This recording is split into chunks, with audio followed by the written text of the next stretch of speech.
Good morning. We are so excited to be here with you this morning on this Monday morning, a brand new week, Labor Day. Don't want to be too perky because some people may not be that excited, but it is a day off for most people, right? Oh, yeah. I think everybody's excited about it. Yeah, we're fickle folks, us humans, because, we look forward to school starting, so we kind of have some structure and some order. And then, boy, really quickly, we're ready for that day off. I know. Which is our first school holiday is Labor Day. That's right. Well, I'm Jenny Remsberg. And I'm Chrys Howard, and we are so glad that you've joined us today. We're back into the swing of, we've done our summer guest series. And it really went longer than we expected because we got to have Victoria last week. It did, and she was amazing. Yeah, yes. And really so, fun. our guest series where we've got somebody in here with us has gone on now for 8 or 9 weeks, and now it's just me and Jenny. I don't know. We're back. Yeah, yes. I kind of like this now, because it's been super, super fun to have such great guests and have such amazing topics and really get to share more of our heart with the community, as far as sharing the 4 friends of ours that came in and shared their testimonies that were only by the hand of God, which is incredible. And that's always a faith lifter and encourager. I mean, that builds all of our faith to hear. Oh, absolutely. And I think back at having Patty and the different ones, and it seems like so long ago. I know, right? But that was just the first month of the summer. I know. And what a great opportunity to get to know women in our community who have lived through some very tough times and come out on the other side to say, look what God did and help them. Yes. And then the second one was just trying to alert the community, a call to action to be aware of what our teens are really facing in today's world, through technology, through all manner of things, and to get to have the principals and the head of school and the TCM Live, Oh, yeah, group. that was, now again, I almost forgot about that. That's right. Amazing. And that's still Thursday nights. They're still doing their thing. Super great. So now it's back to you and me, and we've both had busy honey. summers. If you've kind of kept up with us on Facebook or Instagram, we've been here and there and everywhere. Absolutely. And so, Jenny, the big thing for you this summer was Victoria leaving for Australia. Victoria and Jonathan are in Australia at Hillsong, and it has been a wonderful, wonderful thing for them. Now, for those who are not familiar with Hillsong, tell them what that is. I've tried to encapsulate it in a very short description, but it's just because I've loved it for over 20 years. But one way that people might recognize it is they're like the biggest producer of CDs and DVDs of worship. Over here on the Integrity label. Darlene Check wrote Shout to the Lord. That's Hillsong. I mean, literally, if you Google Hillsong or look it up at YouTube, you would really recognize the majority of songs there because so many churches do the worship. Right. Across the board. And I think, if I'm not mistaken, Shout to the Lord was the thing that really put Darlene on the map. It is. And then from there, all of this other Hillsong and the other great music that comes out of there was born. Right. And so Victoria and her husband Jonathan have worked for a year to be able to they've raised money. Afford to go to this, to spend a year in Australia studying and learning how to be better. They're great anyway. Such great worship leaders. Really what Hillsong is their whole goal is to train and teach individuals to go back and build teams in churches, to do church as a community and to build an infrastructure that's strong and stable and to be able to train then those in the church. It's an amazing. And so they all have different, there are, I should say, all kinds of different emphasis. Like Victoria's is vocal, Jonathan's is instrumental, and then you have secondary. But there are pastoral things. I mean, you can get a master's in divinity. Oh, I see. I mean, there's all kinds because it's everything to do with the church as a body. And like media, Benton is Victoria's pushing hard to get Benton over there now in media. Benton is your oldest son. He is, and he's in mass comm digital media. He's been studying at ULM, but it's just so far advanced in what they're doing over there. And like the man who's over the department like produces one of the biggest shows in Sydney. And so there's just it's just a very edgy, out front. And that's just a real passion of Benton's, and it's kingdom. oriented. And so Very that's good. two great things. And anyway, Very she's told good. Olivia she belongs there. So who knows? There may be the great Remsberg migration. That's right. Maybe. Well, I don't know. and speaking from the mom side of it, this was Jenny's first experience with the child leaving and going away for a year. Many of you out there listening today have kids who started college in another state or maybe in another country. Our kids studied in Italy one semester, and that was before Facebook, where we couldn't even get in touch with them. And oh, my gracious.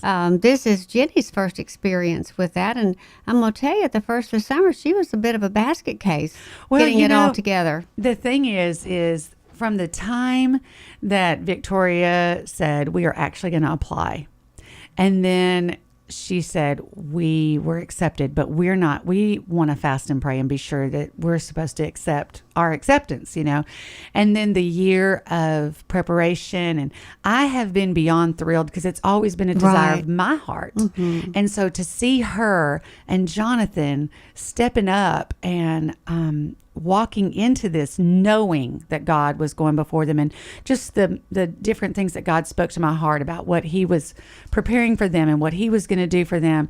I mean, I really had no apprehension until it got close to the point of separation. Right. And then I thought, okay, obviously our family has not been separated for more than a week at a time. We have been, just the nature of our walk, have been a very close-knit family. And I knew that once we got past separation, it was going to be awesome. Right. But we did have to walk out because all of us had to go through a different level and a different thing of how it was going to affect each of us. And I think that's true for all of us out there whose kids have gone off to do other things. There isn't that great joy. I mean, that's not, you want them to do it. Absolutely. And experience, and there is this tremendous joy and happiness that this child is going to get to experience whatever it is that's set before him. But there's that taking away from what you have had. It's an ending of an era, or so to speak, of a time that your family was doing this particular thing and moving on to something else. And then you learn to function in a different way. But You I'm going do. to tell you something, just watching and hearing about all that God's doing in Jonathan and Victoria, there's no way for me to feel even remotely sad. No. And also, I mean, we have FaceTimed and talked more now than I think we ever have. Ever. Yes. I mean, she's taken me into chapel with her through Yes. FaceTime. She's taken me to the zoo with her. Mom, can you see the opera house across the bay over there? And, it's been very sweet. That's great. As soon as she's gone through Super auditions great. or, because there's levels of things they have to do just for placement, she's come out and FaceTime me real quick to tell me all about it. And I mean, it's just precious. Right. It really is. Well, and Just I'm sure such the a God moms thing. out there and moms and dads out there have experienced the same thing with their kids. Maybe they didn't talk to them so much at home through the summer, but now that they're away at college or wherever they are, then the messages start and you get to hear more about their lives. And so it's a sweet time. It's the time that God intends for it to be. It's transition. That's right. It's just transitioning. And I have heard that from so many. Yeah. That when they ask me about Victoria, I'm like, it is just as sweet as can be because this is what God's doing. They're like, I know, it's the same here. I mean, it's, when she left is when we really started developing this sweet relationship. And, this is what they're telling me. And so it's just really great. That's great. Yeah. Well, we are back on track with the schedule that we usually do with our show, the format that we do, and we usually give you a mom alert. So we have a short one today before we go to break, but today our message is going to be a little bit about Labor Day and a little bit about back to school. We've got different things to talk about, but the mom alert today seems pretty simple. A new study has come out, and it always amazes me that they have to have a study to find these kind of things out. It says that exercise helps children, helps adults deal with everyday stress. Okay, yeah, we know that. And now a whole new study finds that kids do react the same way. Wow. Interesting. Well, I mean, that's what like you said, it's interesting that there would have to be a study for that. We should know that if a kid goes out and runs around the yard, they're going to deal with life a little bit better. Well, and it's super important to their development. Things. That's right. Yeah. It said the most physically active children, those who spend about an hour a day doing some vigorous activity, had barely any spike in this particular hormone that causes stress. And so we're just back to that. To get your kids out, ride a bike, run around the yard, put them in a sport. That's it. Whatever it takes. That's it. Chrys, how was your weekend this weekend? Oh, weekend was great. Always great. We had a fun time, and because it's Labor Day weekend, we do have Victoria back in our house because she came to see Yay! Kolby. So our house has just always got a lot going on, always. and it's great fun. We've got a family living with us as well with 3 little boys, so we're having fun with them. The baby's only 5 months old. But that's like the revolving door of the Howard home. It is. And so we're just welcome everybody, and always. That's just the way life is. It's just a busy. It's just a party over there. That's who you are, though, sister. That's it. So the weekend was great. We've got fun things coming up. We will be in New York next week with Sadie already and her prom dress line. Wow. Yeah, I think that's suitcase. right. I've got to look at the calendar, but I believe we'll be there the next Monday, and Sadie will model her fashions at Fashion You think I can Week. fit in your suitcase? You might could. If not, you can borrow mine, and I'll. Of course, now there's that limit on weight, so I don't know. Shut You up. gotta. Shut Hey, up. it's just 50 pounds. I'm telling you.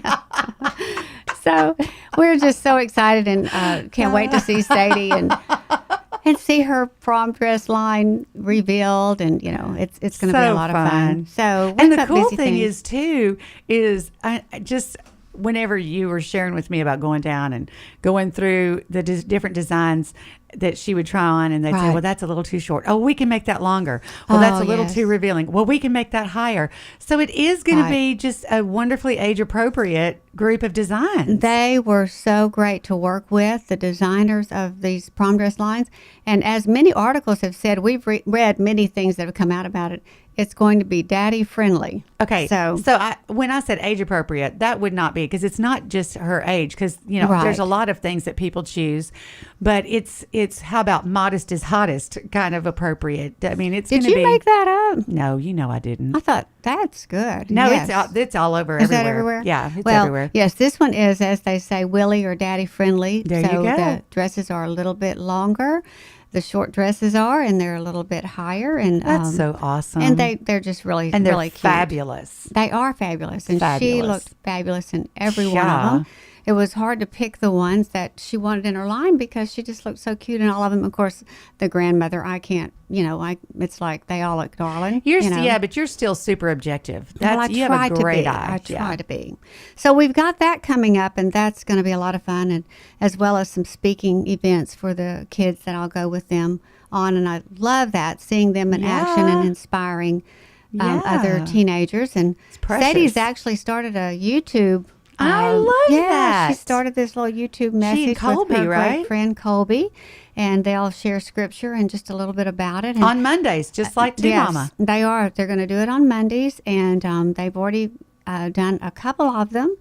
And so she's just excited about how she can use her platform in some way to spread the word of Christ into teenagers. That's so that just they so can awesome. Live They're the so life that they're precious. meant to live. So really exciting stuff on the horizon. And of course, the opening of Duck Dynasty was 11.8 million, and everybody's been super excited about that. Crazy. And I actually have Cy's book sitting on my nightstand. Oh my goodness. Psychology. I need one.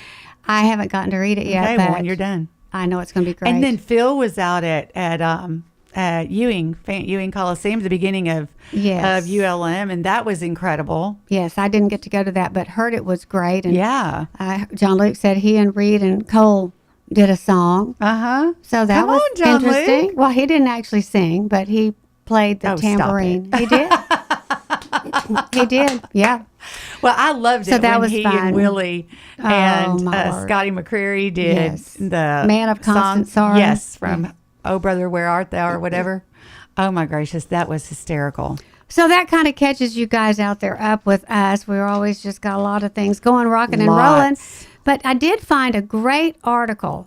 As I thumb through magazines when I'm flying or whatever, we don't have much time at home, but there is a lot of good things out there. There's a lot of things for us to be cautious about. Moms, we've got to stay alert and don't be sucked into everything. That's right. Read it. I think there's more and more articles on the trending now on so many of the topics that we've been, talking about, not being the helicopter mom, about how important etiquette really is, about, there really is a shift. I think I really see a shift in discipline and behavior, and not that there's not still people that, think that the children should have a voice greater than they need, and all those kind of things. But there is a trend shifting back to some more traditional parenting, because we're seeing results of the non-traditional parenting that is not working so well. But in one of the summer magazines of Parent Magazine, this is Parents Magazine, and this is an article written by a mom, and she's a principal and a mom, on discipline. And I thought she just really had some great things. And I'm just going to share with you a few things that she says about the words we use. We talk about that a lot on our show, that it's about, and I used to say this to my kids all the time, it's not what you say, it's how you say it. Yes, the tone of your voice. The tone of your voice and the words that you choose to use. You can get the same message across, but you have to choose to use the right words. That's right. Now, that does mean you've got to step back and think first. Yeah. Because I remember with one of my kids, I would always say that, and I would say, he's my only son, Ryan, when he was little, and he would say, but I didn't think of that to say, And so it's like the other saying you say, you don't know what you don't know. You don't know what you don't know. Yeah, if I'd have thought of that, I would have said that, And so, and I do know that that's true, cute. But sometimes we just have to train say. Ourselves to just be quiet a second so that our brain can think of something more positive to say. That is the difference in a reaction and a response. One engages your brain, and it's so important that we attempt the response rather than the reaction. Right. And these are just little things, like instead of saying to the teacher or to the child whenever there's a confrontation, instead of saying, how could you let this happen, say, tell me more about what happened. See how simple that is? Yeah. And I love that. And I'm going to even use that with the grandkids when I go into the room and there's all this commotion. Instead of saying, okay, how did this happen? Say, tell me more about what happened. My phrase is, okay, help me understand. Right. Help me understand what's going on here, or why you help me understand what you're thinking. Right. And that's a good thing to say, too. Well, they know when I say that, I'm right there. I am right there at the point of, I just need to understand what's going on in your mind or your heart or whatever, because it would appear to be. It would appear to be not what I want to see. Exactly right. And then another good thing, instead of saying to the child, do not embarrass me like this again. Say something like, you look sad. What better choices could you make next time? So that you don't get yourself in this sad place. Right. Instead of putting it back on us, I always say, you are better than that. Right. There you go. You are much smarter than that. Now, that is not a position of strength. Right. My children don't like that one And either. instead of telling your children, your teacher should not blame you or should not have done that to you, say something like, everyone has to work together. I trust you to do the right thing. And that's what I say to mine all the time, too. When they go out the door every morning, I say, be a good leader and be a good example to others. I'm trusting that you do the right thing. Light and salt. But, I always say, too, about teachers, they are the authority in place. That's right. Okay? There is a thing in place called a godly appeal. Okay? That if you don't feel that it was fair, there's a right way to handle that. But they are the authority. That's right. That's an important thing. If I want my children to respect authority, I cannot talk down the authority that's in place. Exactly right. When our children are in school, now, and I used to be a teacher, and I love this expression, don't believe everything that your children say about me at school, and I won't believe everything they tell me about you at home. Right. Because, kids don't always get it exactly right. No. And as much as we want to believe our little sweetie, it's not always exactly right. They're going to put their spin on it, whether it's deliberate or unintentional or intentional. Absolutely. Because it's their perception. A week ago, my youngest grandson, he's 9, got the Quiet Seat award at church. And they get this sack of candy. And this they won't be quiet anymore. Yeah, this is not the child that you would normally think would get the Quiet Seat. The one we posted the picture on Facebook the other day. Yeah. So he came running out of the church with his big sack of candy, his little white sack, and he said, to Mama, I got the quiet seat today. And I really didn't think I had an expression of shock on my face, but I apparently did. I was like, really? Avon, that's great.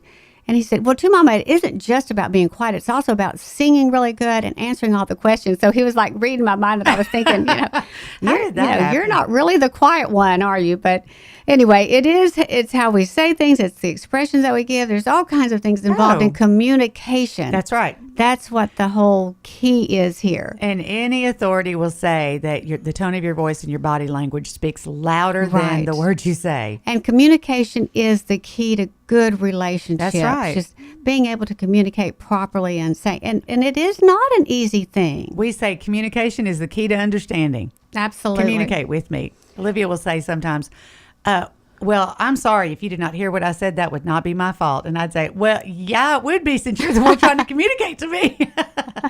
Yeah, you're going to have to rephrase it. If you don't hear what I'm trying to say, then I need to rephrase it. Right. That's right. Sometimes it is just a matter of rephrasing and asking for that rephrasing. Could you rephrase that?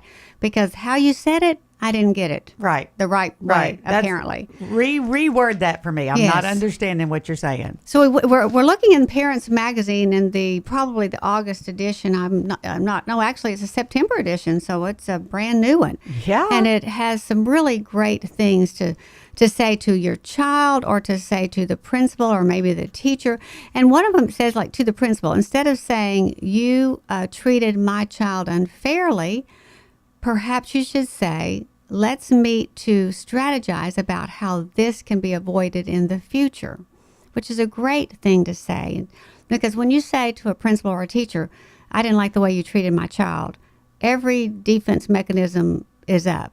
But if you say, help me figure out how we can make this not happen again. I can't even imagine saying that to a principal. No, I can't either. I really can't. But see, I that's would say, because I'm obviously not getting the whole story. Right. Clearly, I am missing something here. Can you help me understand what's going on here? Right. But see, and also we're from the South, and we are taught to be polite, and we wouldn't say that. But there's other places where people do say that to the principal. Well, from what I understand, there's people right here that say that. Well, that's probably true. I don't understand it. That's probably true. Yeah. But not any of our listeners. No. Okay. So anyway, it's really good. This article was written by a principal who is also a mom on discipline. And we've also said on our show, there's so many techniques that are used in the classroom that are successful that we could use at home. Right. For instance, the little pull the strip, pull the bear, that kind of thing. Pull the what? Like you pull the little bear or the little strip, Okay. Have you never pulled a bear? It just sounded like you said something else. I was like, I don't think so. Not here. Okay, we won't go back to that. Or some little character that's on the wall. I'm with you. You get like 3 chances to do that. And my little sweet Avon had already pulled one the first week of school. And I said, well, how many do you get to pull before there's consequences? And he said 4. So what that does is it puts the entire responsibility of the behavior and the consequence on the child. You can pull all 4 of them if you want to, but here's going to be the consequence. You can step back and think about your actions. So that's another good thing. For me, 1 would only be effective with my kids when they were younger, because I have very strong children, and they would have worked it to the last one anyway. You know what I'm saying? Then that's when it would happen. Right. Yeah. So I'd be like, no, I'm not going to go through this 3 times. You got 1, pal. That's it. So she gives a clue too about understanding your, not really a clue. She tells you that you should understand your school's approach right off the bat. That's the key. Yeah. Go to the teacher and say, help me understand your approach to discipline, because I want to make sure my child understands his limits and make sure we're on the same page. So take that opportunity to learn that. Go to the initial meetings and that sort of thing. And when parents make themselves available to have a friendly acquaintance with the teacher, like you said before, those defenses are dropped and it becomes a partnership. Exactly. I mean, that's what we should aspire to. You're not even looking at this article because I happen to have it in my hands, but that is the next point. Well, there you have it. Look at it. You could have written this. I could have. Look at this. Consider yourself a partner. That's it. With that's the school. Key. Because then you're not in a position, and they don't feel that you're in a position to criticize. But here's the key: you are to support the school. Yeah, it's not like you're a partner, but you're the head partner. Right. No. Look, let me tell you something. My mother and dad, I promise you this one thing. I knew without a doubt that if I got in any kind of trouble at school, trust me when I tell you, when I got home, it was going to be the same thing. Right. Seriously. Right. It wasn't going to be just one time and let's talk about it when we get home. No. If somebody else is going to have to discipline my child, clearly, when you come home, we're going to reaffirm. Oh, yes. That's my household, too. There was no doubt about it. And that's how it was in the 50s and 60s. But I think the parents and the teachers linked together. They did. Well, she gives the example of a little boy who somebody not bullied, I'm not even that extreme, but did something to him on the playground. He turned around and hit him. So when parents were called, the parents' reaction was, well, we teach him to stand up for himself. We're proud of him that he could stand up for himself.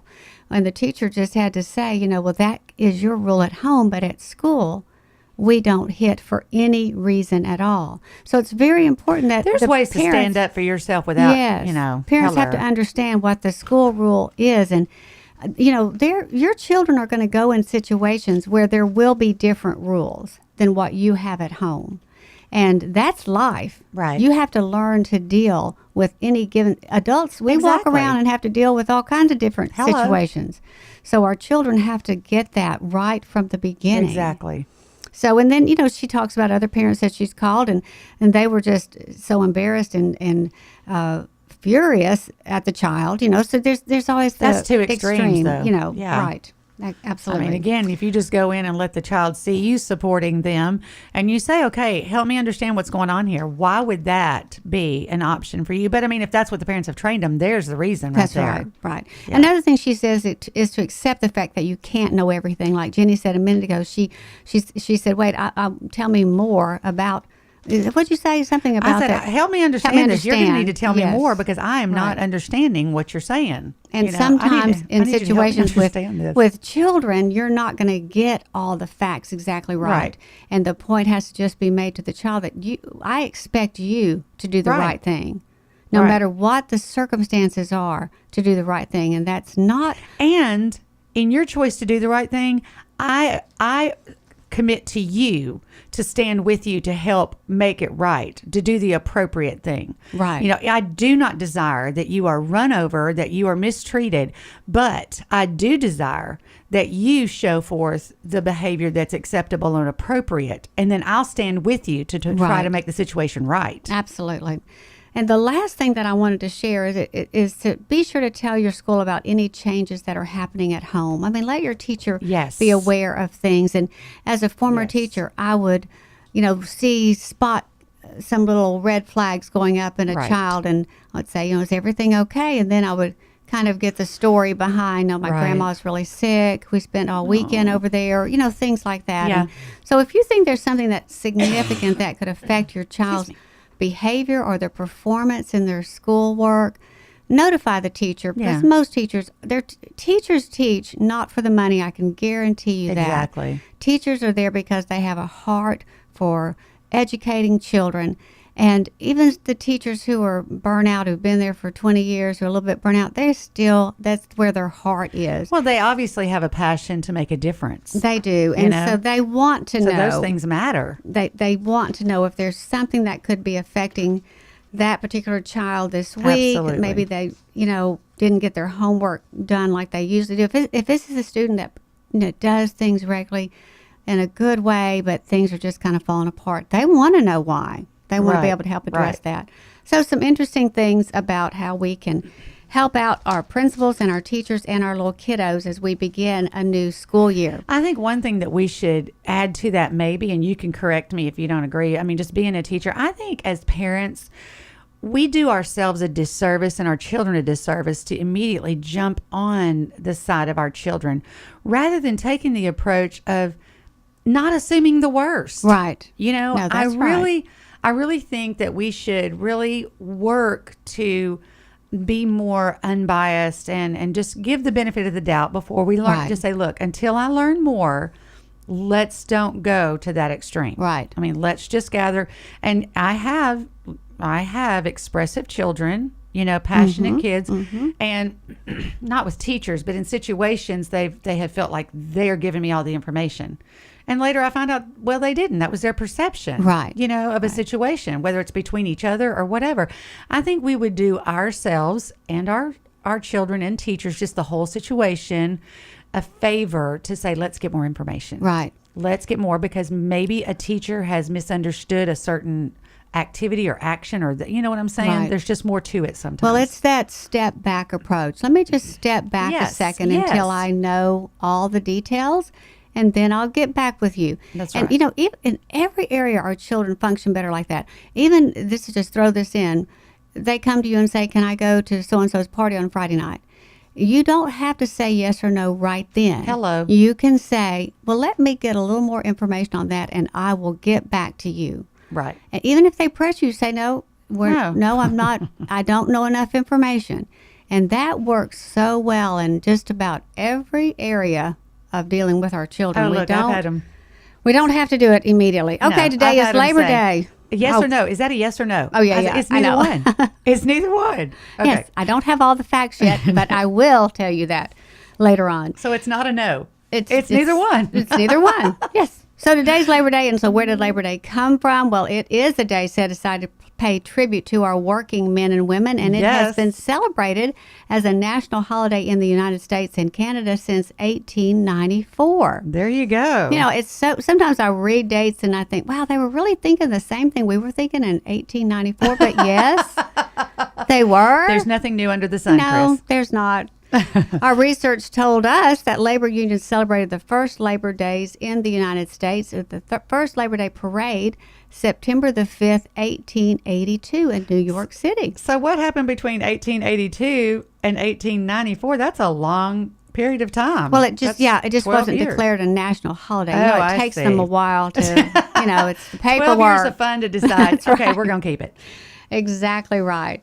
And so the Workers' Union chose the first Monday in September because it was halfway between Independence Day and Thanksgiving. So they were thinking through when they wanted their There you holiday go. to be There and you go. helping us all out. As I said, we're a fickle folks here in America. We, as humans, we like our steadiness of school and work and that kind of thing, but then we want a We break. do want a break. We do. It is good. When I homeschooled, I never started school till after Labor Day, but Right. it is fun to start school and be at it for a couple of weeks and then have that long weekend and go, okay, Yeah. now we're ready to roll till Thanksgiving, Christmas, That's right. that Then is. all that goes so fast. I know. So what are some things you could do on Labor Day? Well, you've probably already thought of them because today is the day and you may already have a plan that you and your family are going to do together. Of course, you could go to the movie, which is always a fun treat. Let's hope not too many people slept late this morning and are missing our show. Well, hopefully they may they're just have. hanging out and having coffee with us. Yeah,